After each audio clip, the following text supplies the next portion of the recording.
পথৰ দুৰৱস্থাৰ প্ৰতিবেদন লৈ এই মুহূৰ্তত মই উপস্থিত আছোঁ মৰিয়নিৰ অতিকৈ এটা গুৰুত্বপূৰ্ণ পথ। মই যিটো পথত উপস্থিত আছোঁ এই পথেদি কিন্তু মৰিয়নিৰ ৰাজচক্ৰ বিষয়াৰ কাৰ্যালয়ৰ লগতে মৰিয়নিৰ 5খনকৈ বিদ্যালয় ছাত্ৰ ছাত্ৰীয়ে এই পথেদি অহা যোৱা কৰিবলগীয়া হয়। যিহেতু এই পথটো দেখিছে কিন্তু এটা কদৰ্যময় এটা বিল সদৃশ্য পৰিৱেশ সৃষ্টি হৈছে যে পানী গোট খাই আছে আৰু এই পথটো কিন্তু উন্নতিকৰণৰ ক্ষেত্ৰত পথটো নিৰ্মাণৰ ক্ষেত্ৰত কিন্তু ইয়াত যিসকল পৌৰ নিগম আছে অথবা যিসকল লোক নিৰ্মাণ বিভাগ আছে কিন্তু কোনো আজি পৰ্যন্ত কোনো গুৰুত্ব দিয়া নাই। প্ৰথমতে এটা কথা ক'ব লাগিব, এইটো মৰিয়নি নগৰৰ মাজমজিয়াত এইটো মৰিয়নিৰ যিটো প্ৰাণকেন্দ্ৰস্বৰূপ আমাৰ যিটো ৰাজচক্ৰ বিষয়া কাৰ্যালয় আছে সেই কাৰ্যালয়লৈ মৰিয়নি নগৰাঞ্চলৰ উপৰিও মৰিয়নি বিভিন্ন গাঁৱৰ বিভিন্ন বাগিচাৰ লোকসকল মানে প্ৰত্যেক দিনে আহিব লগা হয়।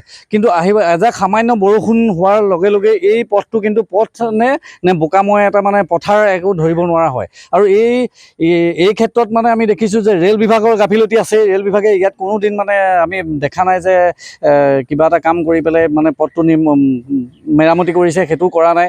আৰু লগতে আমাৰ যিটো পৌৰসভা আছে, মৰিয়নি পৌৰসভা আছে, ৰাজহচক্ৰ বিষয়া, বিশেষকৈ ৰাজহচক্ৰ বিষয়া কাৰ্যালয়টো আছে। ৰাজহচক্ৰ বিষয়া ইয়াত কিমানজন ৰাজহচক্ৰ বিষয়া আহিছে, ইয়াৰ পৰা গুচি গৈছে ট্ৰেন্সফাৰ হৈ, কিন্তু তেওঁলোকে ইয়াত কোনো গুৰুত্ব আৰোপ কৰা নাই। আমি বিভিন্ন সময়ত আমি বাৰম্বাৰ এই পথটোৰ পুনৰ নিৰ্মাণৰ কাৰণে বা মেৰামতিৰ কাৰণে আমি বিভিন্ন সময়ত দাবী জনাই আহিছোঁ।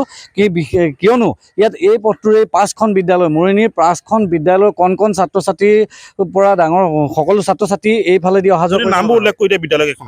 বিদ্যালয় আমাৰ প্ৰথমতে আছে মৰিয়নি জাতীয় বিদ্যালয়, ইয়াত আছে মৰিয়নি আদৰ্শ হিন্দী বিদ্যালয়, ইয়াত আছে মৰিয়নি হাইস্কুল, আছে মৰিয়নি বালিকা বিদ্যালয়, এইফালে ছাইডেদি গ'লে আপোনাৰ এই এডিট ডগলাছ স্কুল, এই সকলো বিদ্যালয়লৈ অহাৰ ৰাস্তা এইফালেদি কিন্তু অহা যোৱা কৰে।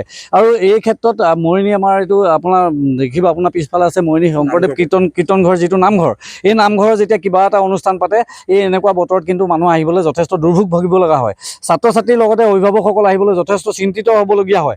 আৰু সামান্য বৰষুণ দিয়াৰ পিছত বহুতো ছাত্ৰ ছাত্ৰী স্কুল ক্ষতি কৰিব লগা হয়। মই এই ক্ষেত্ৰত এইটোকে ক'ব বিচাৰোঁ যে আমাৰ যিহেতু ইয়াত এটা ৰাজচক্ৰ বিষয়া কাৰ্যালয় আছে, ইয়ালৈ আমাৰ নকছাৰী আৰু কাটনি মৌজাৰ প্ৰতিজন মানুহ এই অফিচলৈ আহিবলগীয়া হয় ডেইলি। গতিকে তেওঁলোকে ইয়ালৈ আহিলেও কি হয়, ৰাস্তা পদূলিয়ে এটা অসুবিধা মই দেখি আছোঁ বহুত দিনৰ পৰা। কাৰণ এটা ৰাজচক্ৰ বিষয়া কাৰ্যালয় থকাৰ উপৰি এটা নামঘৰ আছে, 4-5খন স্কুল আছে, স্কুলৰ ল'ৰা ছোৱালী আৰু শিক্ষক শিক্ষয়িত্ৰী আহ যাহ কৰিব লাগে, এইটোৱে মূল পথ বুলি ক'ব লাগিব। আৰু যিহেতু ষ্টেডিয়ামৰ পৰা এইটো আমাৰ এই পথটোৰ লগত এটা সংযোগ পথ আছে, সেইফালেও কেতিয়াবা গাড়ী ঘোঁৰা গ'লে মতে কি হয়, স্কুল ছুটি বা স্কুলৰ সময়ত ৰাতিপুৱা মানে গাড়ী ঘোঁৰা গ'লে মানে কি হয়, তাত অসুবিধাৰ এটা সৃষ্টি হয়, যান জঁটৰ এটা সমস্যাৰ সৃষ্টি হয়। আৰু এই পথেদিও আহিবলৈ এতিয়া যিহেতু পথৰ মাজত পানী থাকে, গতিকে আমি কেতিয়াবা কি হয় ৰেল লাইনৰ কাষে কাষে আহিবলগীয়া হয়। সেই হেতুকে কেতিয়াবা বিপদসংকুল এটা পথ বুলিয়ে ক'ব লাগিব।